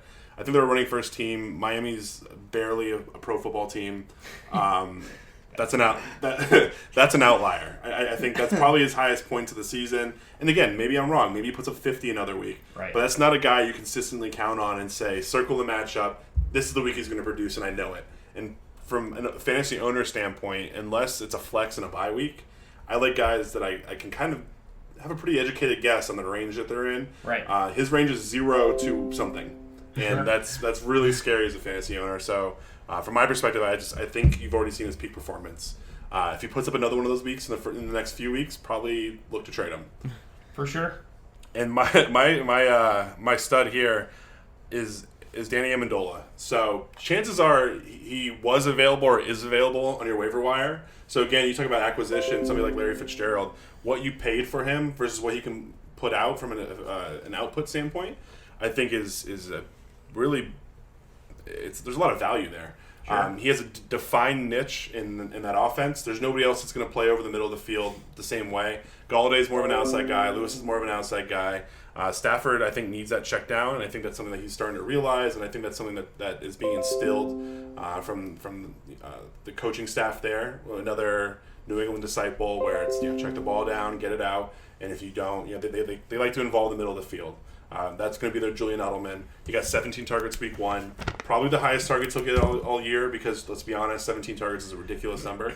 But if he's getting double digits, catching half of them, and it's put up 5 for 80 for a guy that you picked up on the waiver wire, I mean, to me that's a stud. Sure. No, I like him. I like both your picks. I'm going with someone that I don't think a lot of people thought about last week, and I haven't been hearing him talked about a lot, but Case Keenum. He's like one of the top fantasy quarterbacks last week. He had 31 points. By the way, I'm not saying that Case Keenum's my stud. In fact, he's my pretender. I know Case Keenum.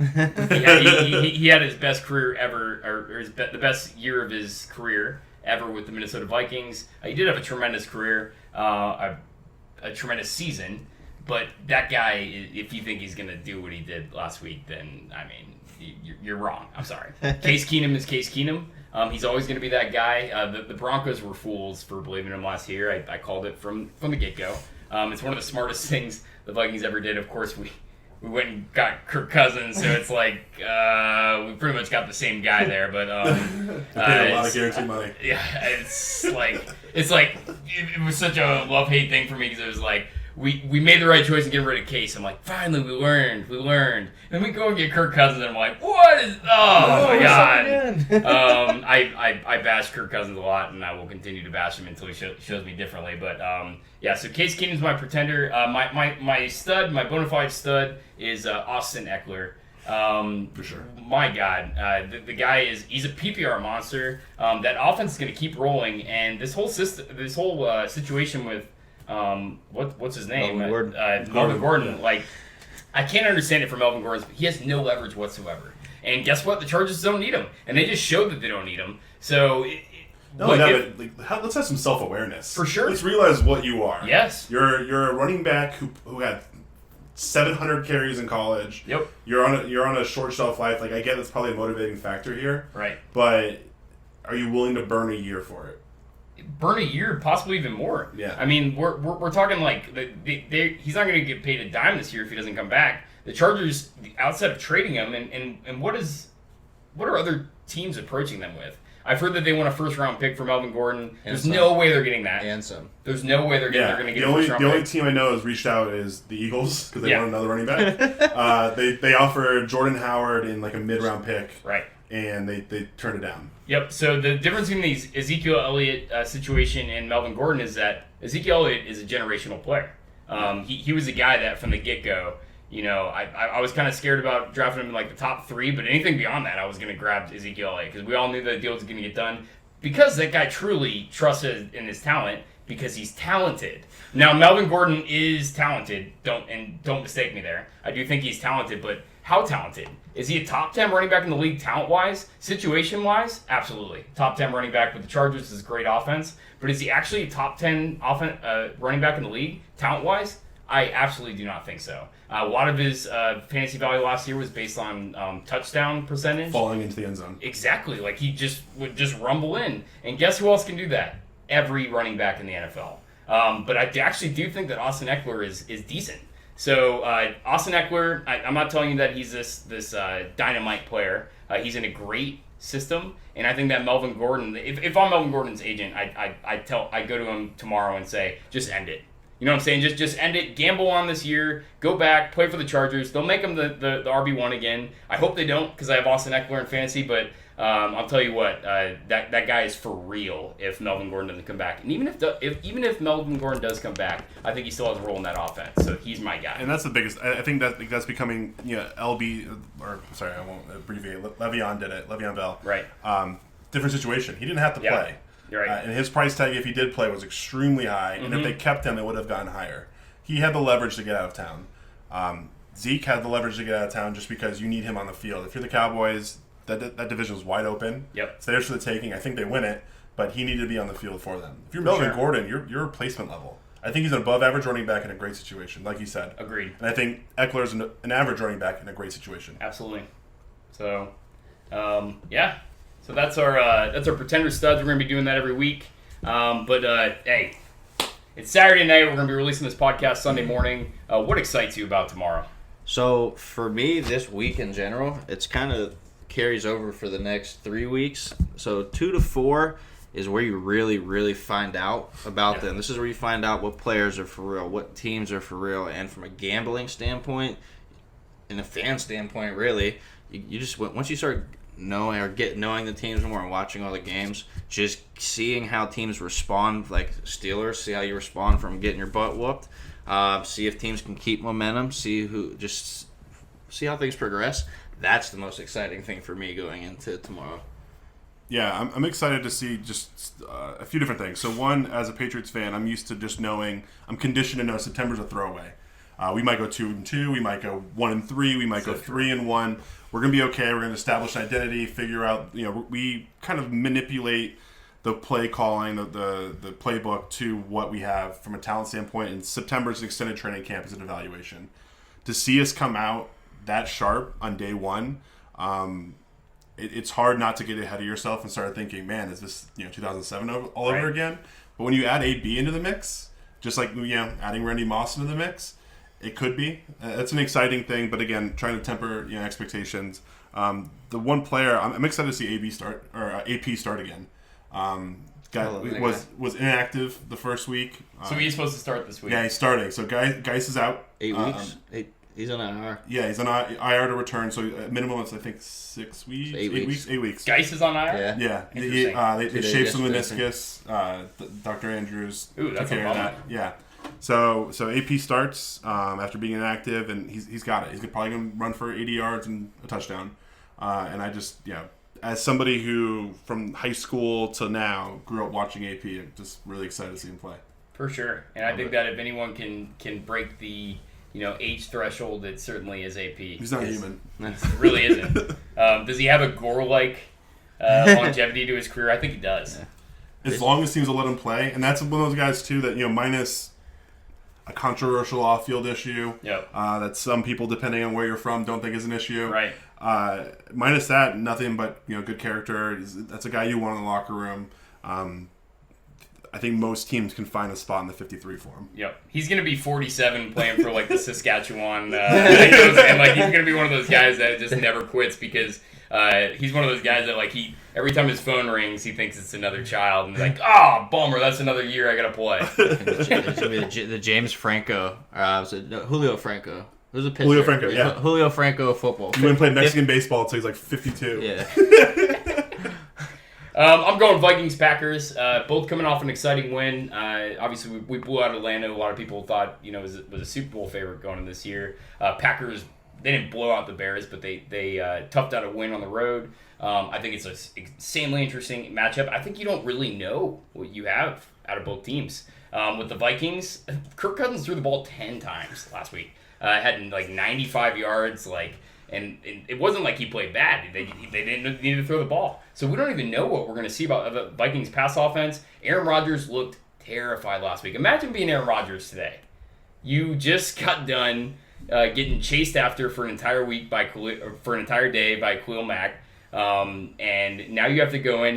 Anthony Barr is going to be coming off the corner. I think that he's watched film this week and he saw Anthony Barr just come over and just destroy Matt Ryan. Hunter's biceps. And his collarbone just immediately started hurting seeing that. So I'm really curious to see what we're going to see out of it because I think that Aaron Rodgers is a guy who's I still think he's good, but I do think he plays scared now, which concerns me about him. He fades away in a lot of throws. Yeah. And listen, I'm not telling you that I think the Vikings are going to win. I could not be more pessimistic about it. However, the Packers are favored in that game, and if I'm a betting man, and I am, I'm certainly going to take the Vikings in that game because I think we're the better team. Yeah. I don't know if you guys noticed. Rodgers looked like he lost a little bit of on his throws. They were hanging up there. A lot more ducks than we've done. He's not stepping into it. Yeah, he's afraid to take a hit. It- He's actually falling away from the line of scrimmage as he throws. I- At least week 1. And they could have been, Khalil Mack. I wouldn't want to stand in there against him. So I can only imagine a guy who's, busted up his clavicle a couple times. But he looked different. He didn't look confident. Right. So let's go ahead and wrap this up. We're gonna close it out by just doing a random thought of the week, and it does not have to be sports related. So just go ahead and give me your closing thought, and it can't be sports related, it cannot be, but just what's on your mind, Marcus? I'm really, really thinking about how good it's going to feel when the Arizona Cardinals upset the Baltimore Ravens tomorrow. I've been a big fan of Arizona all offseason. I'm raving about them. I'm really interested to see what type of team Baltimore is. But that's my upset. That's what I'm excited for. That's what I'm thinking about. That's what I'm really anxious for tomorrow. Okay. Yeah, the one thing I'm looking out for is Quinnen Williams. So, highly drafted, really super likable kid. Like, I believe the talent. So funny. Hilarious. Like, the best interviews, like, the best, candid stuff. He's great. Defensive line, without a doubt, is the hardest position to transition to the NFL. For sure. The amount of just hand combat that people aren't used to. You're playing the best lineman you've seen, regardless of what position you played in college. Maybe you're an interior guy. The best guy in college is playing left tackle, period. You get to the NFL, he could be anywhere on the line. It's a hard position to play, but he literally did not register a stat. It's as if he did not play in that game. So definitely want to see something from him. Right. Whether or not he, you just have to fall on a guy. Get your hand on a guy as he's going to the ground. Well, you're going to have to wait because he's not playing. He's out. I know. But I'm saying my random thought moving forward here is, you got to get something going. Sure. You're a high draft pick. Let's earn it. Yep. I'm glad we all stuck with sports. You can do anything on that take, but it's going to be something we do every week. So hopefully we go outside of sports sometimes, but I'm sticking with sports as well. And I love that Marcus did his take. Hopefully he was looking at my notes because I had the exact opposite take of his, which is that I think Kyler Murray is in for one of the roughest seasons we were ever going to see in NFL history. So let me just tell you a little bit. Yeah, did they come back and tie? Yes, they did. What was the team that they tied? The Lions. And the Lions did not look very good last week. They were one of those dark horse teams that could come out and look randomly good. To me, they did not look good. Matt Stafford, he's one of these guys, kind of like Phillip Rivers, who I think kind of gets a pass, and I'm not really sure why. Do I think he's a really good quarterback who landed in a bad situation and probably could have been a great quarterback? Yes. But do I think he's a great quarterback now? No. So the Cardinals' performance last week was very intriguing to me for a number of reasons. I saw Kyler Murray run the option. Like I said last week, I almost dropped my beer. That's never going to survive in the NFL. So good luck with that, Cardinals. But there's just a few other things about that game. So on paper, Kyler Murray threw for 300-plus yards for 2 touchdowns and 1 interception. Seems like a great intro game, right? That guy's in trouble. If you recall, a number of years ago, Matt Leinart, who was playing for the Cardinals at the time, he was also throwing for 40 times a game. And guess what? They won 4 games that year. They were awful. And they kind of remind me of that team, which is that I don't think they have a lot of talent. You believe in Larry Fitzgerald. I think he's still going to be a scrappy player, but he's so old, and I just he's got a very, very solid ceiling. outside of him, Christian Kirk, good wide receiver, but what do they have going for them? Their defense is very rough. Kyler Murray threw for over 50 times last game. 50 times. Like, how long does that keep up, and how long can that guy last? He's 4'11". I mean, he's built. You guys see him in the draft. What did you think of him?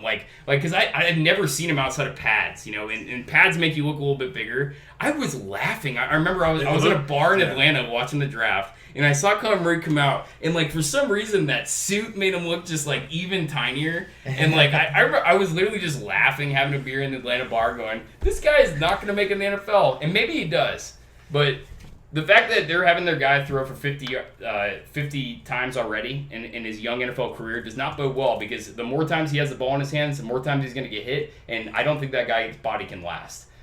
So let me also give you some other numbers. Besides just his stats, he had a QBR of 39. That's out of 100, folks. That's not good. No. I don't know if any of you went to school, but that, in fact, is an F. So, counting stats, 300 yards, 2 touchdowns. Now, I'm about to give a take that you're not going to expect after this whole rant about how I think Kyler Murray's in trouble. I think Kyler Murray's extremely talented. QB rating, out of 158.3, 75.2. Not bad. Not terrible. But is that sustainable? And that's against not a great defense in the Lions. So here's my take on Kyler Murray, though. So I think he's in trouble in the NFL. I think he's going to be an asset in fantasy. I think he's a guy that could potentially be a top 10 player, and they might win 4 games this year. We saw it last year with the Falcons. That kind of happens in the NFL nowadays. Like Matt Ryan, he was a 2nd overall quarterback last year. Yeah. If you had an NFL draft right now and you were drafting quarterbacks, what spot do you take Matt Ryan? Maybe 8? You know what I'm saying? I don't know. Not that high. I think not. But in terms of his stats and what they actually did on the field. I think that Matt Ryan was just one of those guys. He threw a lot of touchdowns in garbage time. I think that's what Kyler Murray's going to do this year. And I think that expecting him to... This average is not... It's not like he's going to suddenly just start throwing 20 times and they're going to get the running game going. Their offensive line is terrible. So what we're going to see going forward for Kyler Murray is him chucking the ball. And he's talented enough that I think he has some good games. So while I think his NFL career is in jeopardy, I think from a fantasy perspective, he could be very, very interesting this year. And what do you guys think about that? Obviously you believe in Kyler Murray, but I drafted him. Is he a starter or your backup? So we had a couple drinks for our draft day, and I think we were in the 11th round, and I realized I did not have a quarterback. Right. I almost went through the whole draft and did not get a quarterback, but that's why I draft quarterbacks late. I think in that one I got Stafford and Kyler Murray. They might not win a ton of games, but they're going to score me a sufficient amount of points for getting my entire starting roster and some depth before even thinking about a quarterback. Sure. I believe in his arm talent. If you could put his arm on a bigger body, I think he'd be really successful. For sure. I don't believe his size is tough. It limits what you can do. He can't stand in the pocket very much unless you really clear it. And that takes a while to do. The Saints literally built their offensive line, for Drew Brees. Every other team in the league has, the strong outside defensive tackles. No, they put Jari Evans in the middle. They bolstered the middle because they knew that's where he had to look through. That's where it had to be strong. You can't get that middle push against Drew Brees. Great point. Where he gets out, he's pushed out of the pocket. Yep. So to protect him adequately, it's going to take some time. I don't believe in Kingsbury even 1%. Yep. I think they have the talent, the tools. I think he's good enough if they do the right things around him, kind of a Drew Brees model. But it's going to be with a different head coach. Yep, and I think outside of injury, he could be great someday. But I think when the Bucks drafted Jameis Winston, they had Lovie Smith, and I'm like, I was so scared. I'm like, oh my god, I think this guy's a bad coach, and he is. And that's what I think of Cliff Kingsbury. So I think maybe 5 years from now, we're talking about Kyler Murray in much the same way that we talk about Jameis Winston, which is when's he going to do it? He's still this good talent, and this is if he doesn't get hurt. So I love his potential. I think he's just a scrappy guy, and maybe I'm wrong about him. I was certainly wrong about Russell Wilson, but I don't think they're comparable. Russell Wilson's a big frame guy. Even though he's short, he's big. He had, I remember when he played Peyton Manning. I don't know if it's still the same. When he played Peyton Manning in the Super Bowl, right for the Super Bowl, they said that he had the largest hands of any quarterback in the NFL, and I was like, wow. So he's a big person. And they roll him out. Yeah. For sure, they roll him out like they have a better coach in Pete Carroll. Yep. So we're talking a completely different situation. And I love Russell Wilson in college. I just didn't think with his size, and he proved me wrong. So maybe he does prove me wrong. But yeah, I think there's a lot to be worried about with Kyler Murray. But from a fantasy perspective, it's kind of funny. Like I think he's gonna be good. Another wrinkle I think is interesting about Murray is what happens if he gets knocked down, gets sacked a lot for the first 2 years. Doesn't get seriously injured, but just mentally is tired of being on his back. Right. Pulls the parachute and goes play for the A's. Sure. I mean, he possible. from every professional baseball scout says he could make the pros as a center fielder, And he could. and the option's there. Yeah. So that's a great point, and you never know what's going to happen. So, anything else? That's it, man. That's all I got. Good So for me. we're going to go ahead and wrap this up, folks. Just a couple of things I wanted to say. We just started doing this. This is literally like we did a podcast on a radio station last week. We want to keep doing this. And if you like this, continue to watch us. Give us feedback, though. We don't know what we're doing. me and Marcus sat down on the radio station last week, and it was the most random thing ever. Thank you, JR, for the opportunity. But, I mean, we truly don't know what we're doing. We bought these microphones. Like, they literally came in the mail, like, last week. We're doing this podcast in, like, the entranceway of my household while my great fiance, like, stays camped out trying to keep my dumbass dachshund quiet in the other room. So, we went way longer than we wanted to. I mean, we were actually targeting 30 minutes. And because we love talking sports so much, we ran it on. So if you stayed with us for this long, we just want to say that we really appreciate it. We're going to continue to do this down the road. So if you like our stuff, please continue to watch us. If you have any critiques for us, and I'm sure there's a lot, please leave it for us in the comments, and we will take it seriously because we want to grow and we want to build from this. And we intend on doing this for a very long time. So all I want to say is we've had a great time with you today. If you made it this long, God bless you. But enjoy Football Sunday. I hope you guys all have a great Sunday. And Skol Vikings. Go Steelers.